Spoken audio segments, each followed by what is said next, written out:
Mire, el 27 de noviembre se publicó una reforma al Código Fiscal de la Ciudad de México que impone nuevas obligaciones a los propietarios de inmuebles, entre ellas que aquellos que tengan una propiedad para uso habitacional con un valor de 4,5 millones de pesos deberán presentar una declaración de información ante la Secretaría de Finanzas respecto al estado que guardan sus inmuebles, si lo están rentando, si no, etcétera. Es muy inquietante todo este asunto y pues dije, a quien le pregunto que sepa bastante y por eso está con nosotros. Le agradezco mucho que esté madrugando porque él tiene un programa prácticamente todos los días de 9 a 10 de la noche. Bueno, ahora nos va a decir Karim Gudaví. ¿Cómo estás, estimado amigo? Buenos Muy, días.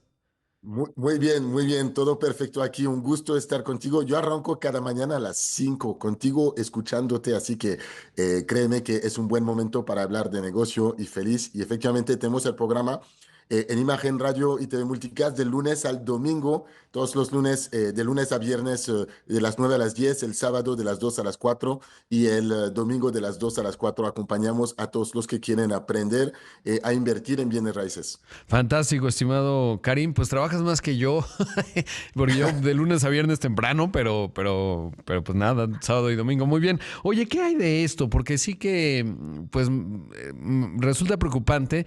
Todavía obviamente no se ha implantado, pero ¿de qué se trata?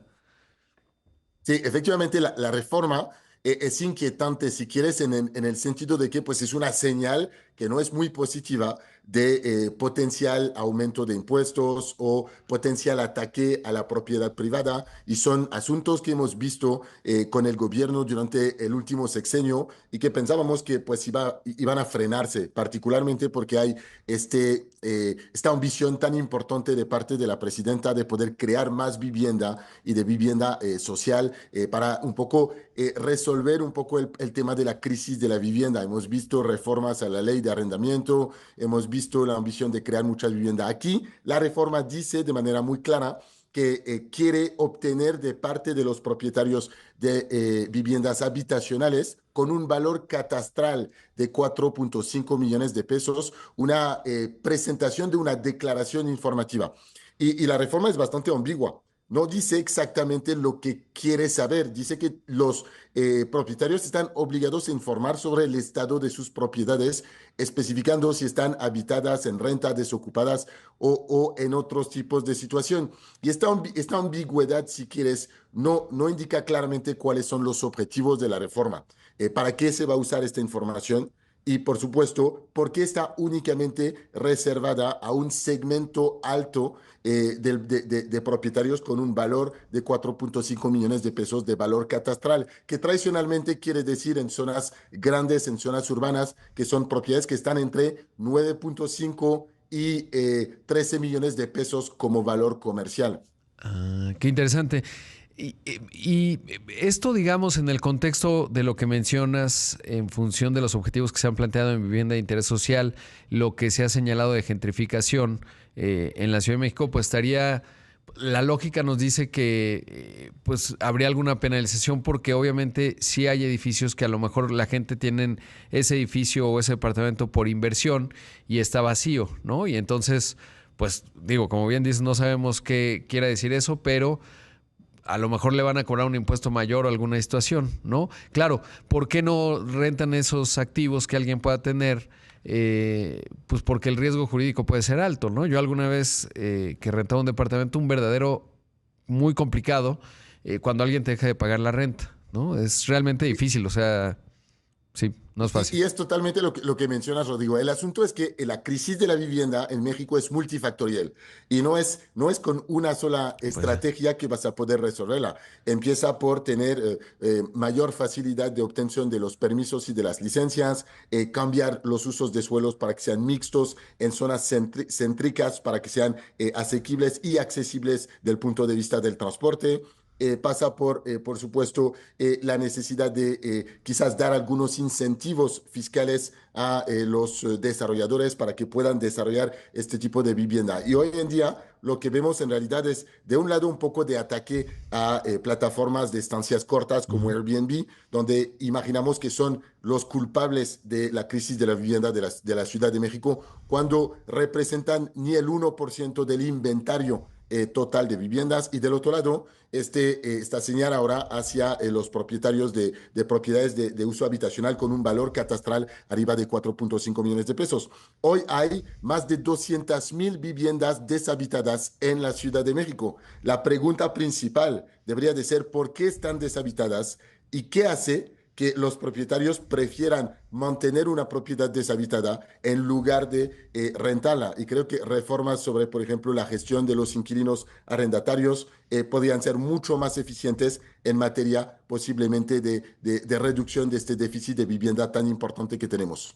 Claro, y es lo que mencionas, ¿no? Porque el riesgo jurídico, es decir, si esa persona no te paga la renta, se vuelve muy complicado como arrendatario y entonces pues muchos dirán, yo no corro ese riesgo, al final muchos que habrán comprado un departamento por inversión dicen pues la plusvalía sigue avanzando o a lo mejor incluso están incurriendo en una pérdida, pero es ese enorme riesgo. Y te quiero preguntar otra cosa, estimado Karim, ¿cómo se ve este asunto de 1 millón de viviendas con un presupuesto de 600,000 millones de pesos? Yo que sepa y voy preguntando por donde viajo en el país, le pregunto a los constructores, oye, ¿tú crees que es viable construir una vivienda si trasladamos el costo directo, ¿no? Sin considerar administración, burocracia, etcétera, una vivienda de 600,000 pesos o menos, simplemente no me parece nada, absolutamente nada realista. Pero ¿cómo lo ves tú? Porque a lo mejor sí, y no sé, hay formas de construcción tipo el modelo T que lo hacen rapidísimo y no sé dónde van a sacar el terreno, pero bueno, ¿cómo lo ves?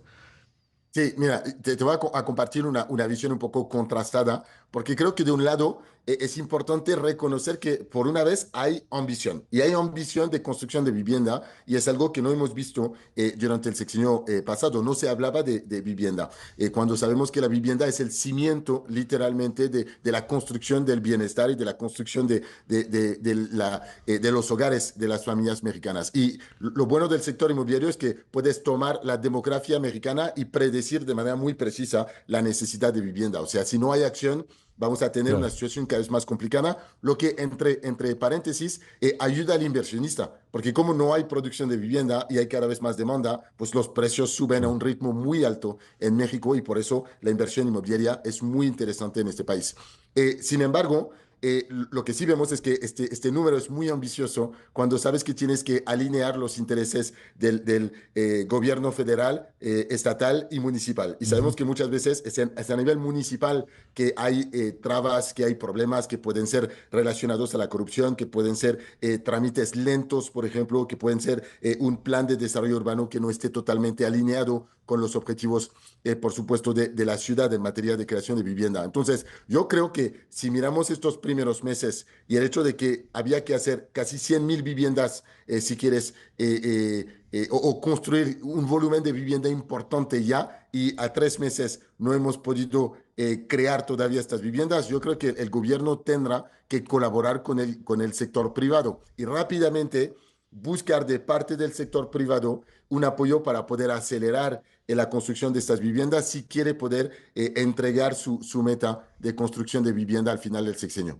Claro, sí, no, y coincido, o sea, el diagnóstico no es malo, el asunto es que no es realista y me recuerda un poco, y lo digo como lo pienso, la refinería de Dos Bocas, dice el presidente López Obrador en su momento, va a costar 8,300 millones de dólares. Todos sabíamos, así como es muy claro que difícil construir una vivienda de 600,000 pesos, mucho, casi en cualquier urbe de nuestro país, pues no se cumplió y al final costó más de 20,000 millones de dólares y lo único que refina es petróleo con sal, todavía año 2025. Entonces lo que me preocupa, digamos, de temas muy de gran ambición, con poca lógica financiera, pues es que muchas veces lo que acaba aquello es en derroche y que no se cumple el objetivo que se planteó. Pero bueno, el deseo es bueno y sí que hay un problema de vivienda en México, pero pensaría que tiene que ser más el mercado. Es un fenómeno global, además, Karim, que espero podamos un día platicar con mucho más tiempo y te voy a invitar porque creo que es bien interesante lo que está pasando. Yo creo que tiene que ver con la demografía, como ya mencionabas, en que la gente vive más, el inmueble se queda más en las manos de ciertas personas, en zonas gentrificadas, entonces cómo gentrificar gentrificas otros espacios, y esto que vemos de Airbnb y tal, pues está ocurriendo en todo el mundo, ¿no? Si uno va a las grandes capitales, se vuelve carísimo, y eso, bueno, pues es una complejidad, digamos, del mercado. Karim, te mando un gran abrazo. Entonces, hoy en punto de las 9 te escuchamos, y el fin de semana, y te busco pronto para hablar a profundidad del sector de la vivienda, esto y otros temas. Muchas gracias. Con mucho gusto. Gracias. Ahí escuchamos a Karim Goudabi, el CEO de IAD México y conductor de los programas de inversiones inmobiliarias, que ya nos decía prácticamente de lunes a domingo, Karim lo acompaña con mucha información y solvencia. Vamos